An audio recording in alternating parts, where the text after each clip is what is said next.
Hi, my name is Sydney Zendejas, and the question that I chose to research more about is how do I view those I teach? The first question that I asked was how can I go above and beyond what is expected of me as a teacher? So one thing I need to remember is that it's more than just a job. It's a way to influence individual lives as well as, our future generations.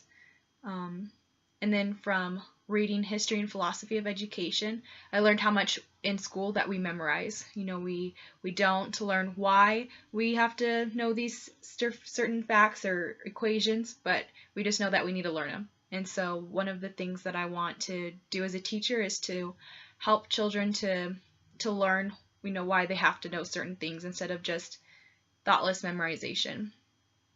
Also, I want to help influence students to acknowledge and reach their potential.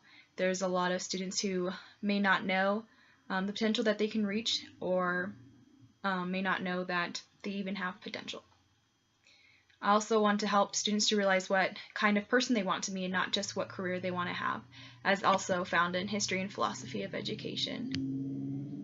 My next slide talks about how can I make sure that I give each of the students the time and attention that they need. One of the things is to be available for questions outside of class time, make sure that the class is an atmosphere of trust and safety, and let students know that they're allowed to ask questions and that their questions will be acknowledged and answered. My next question was how can I teach in such a way that helps keep the students engaged? One way is to be excited about the subject I teach. We always have that teacher who you can tell loves their subject, and so therefore it helps you to be interested in it as well.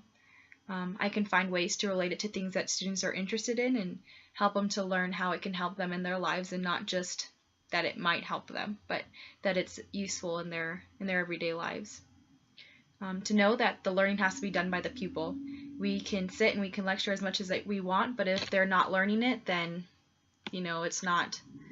That's the whole point of being a teacher is to teach the children, and ask questions that promote discussion instead of spoon feeding them answers to questions that I've asked, and make sure that they are prepared to come to class and be ready to participate. So I ended off with just talking about what kind of teacher that I want to be, and that's a teacher that inspires, motivates, and encourages their students to do better. I really enjoyed reading history and philosophy of education and learning about what education should be about. I realized that I fall into the majority of how students feel about school and what it's there for, that it's just there for a career and not to help us to grow and to learn. And I want to be able to teach my students to be kind and considerate students who can help encourage each other to learn. Thank you.